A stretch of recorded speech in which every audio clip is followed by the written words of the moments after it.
আন্দোলনটা মোটামুটি যখন হাসনাত এবং নাহিদ সহ অন্যান্যদের পুলিশের হেফাজতে নিয়ে গেল, আসিফ তাদেরকে নিয়ে গেল, এরপরে দেখবেন যে আন্দোলনটা মোটামুটি বন্ধ হয়ে গিয়েছিল না, প্রায় হাজারের অধিক মানুষকে কিন্তু ইতিমধ্যে গুলি করে ওই সময় হত্যা করে।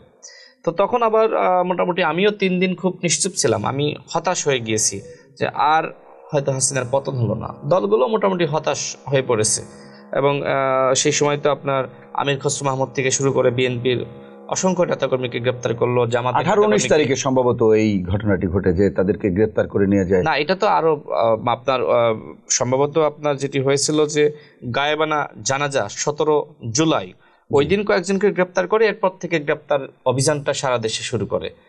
মোটামুটি বিএনপি, জামাত, গণ অধিকার পরিষদের নেতাকর্মীদেরকে, আমাদের গণ অধিকার পরিষদের সভাপতি নুরুল হক নূরকে 19 জুলাই, যেটা আসলে 20 জুলাই মানে মধ্যরাতে তাকে অ্যারেস্ট করে। নাহিদকেও কিন্তু একই দিনে অ্যারেস্ট করে। এরপরে তো বিএনপির অসংখ্য নেতাকর্মীকে গ্রেপ্তার করেছে, আমাদের দলের নেতাকর্মীকে হয়রানি করেছে, গ্রেপ্তার করেছে, জামাতের অন্যান্য দলের নেতাকর্মীদেরকে গ্রেপ্তার করেছে। মূলত দলগুলো আসলে যে এই আন্দোলনে সম্পৃক্ত হয়ে পড়েছে এটা মোটামুটি কিন্তু হাসিনার কাছে বা গোয়েন্দা সংস্থার কাছে খবর ছিল। তো সেই জায়গা থেকে তারা আসলে দলগুলোকে টার্গেট করে, এবং যেহেতু কোনো রাজনৈতিক আন্দোলন করে হাসিনার পতন ঘটানো যাচ্ছে না, তো সেক্ষেত্রে আসলে এই সামাজিক আন্দোলনকে কিভাবে আসলে জাতি মুক্তির আন্দোলনে রূপান্তরিত করা যায় সেই চিন্তা কিন্তু দলগুলোর মধ্যে ছিল। তা আমি জাস্ট 31 জুলাইয়ের একটা ঘটনা যদি আপনাকে বলি, যে আপনি নিশ্চয়ই জানেন যে আইনজীবীরা কিন্তু হাইকোর্ট থেকে নেমে আসলো, আর ঢাকা বিশ্ববিদ্যালয় থেকে শিক্ষকরা নেমে আসলো। এদের মধ্যে কিন্তু যে সকল শিক্ষকরা রয়েছে, আইনজীবীরা রয়েছে, অধিকাংশ কিন্তু রাজনীতি করে, কেউ বিএনপি করে, কেউ অন্য দলের করে।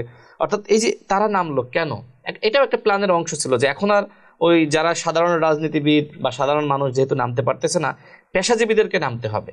এবং পেশাজীবীরা নামলো, সেখানে একজন মানে মেয়ে, আপনি দেখেছেন কিভাবে, হ্যাঁ না, একজন মেয়ে শিক্ষার্থী প্রাইভেট বিশ্ববিদ্যালয়, তিনি প্রিজন ভ্যানের সামনে যেভাবে দাঁড়িয়ে পড়লেন, এবং সেখানে তার একজন বন্ধুকে বা বড় ভাইকে অ্যারেস্ট করেছিল।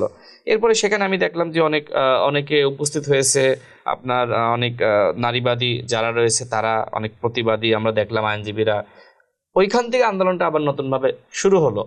এবং আপনি দেখেছেন যে ওই দিনই সম্ভবত আপনার ডিবি কার্যালয়ে ঘেরাও করার জন্য কিন্তু কয়েকজন শিক্ষক গিয়েছিল না, সামগ্রিকভাবে আন্দোলনটা আবার শুরু হলো। অর্থাৎ আমি যেটি মনে করি, দেখেন আন্দোলনটা সাধারণ শিক্ষার্থীরা শুরু করেছিল বা সাধারণ মানুষ শুরু করেছিল, কিন্তু সর্বশেষ যখন আসলে আন্দোলনটা একদম বন্ধ হয়ে গিয়েছে, একের পর এক হত্যা, তখন ওই সর্বশেষ যে ফাইট, ওই রাজনৈতিক ফাইটটা কিন্তু সাধারণ মানুষের সাথে করে বা তাদেরকে নিয়ে কিন্তু রাজনৈতিক দলকেই দিতে হয়েছে, বা এদেশের যারা সংগ্রামী তাদেরকে দিতে হয়েছে।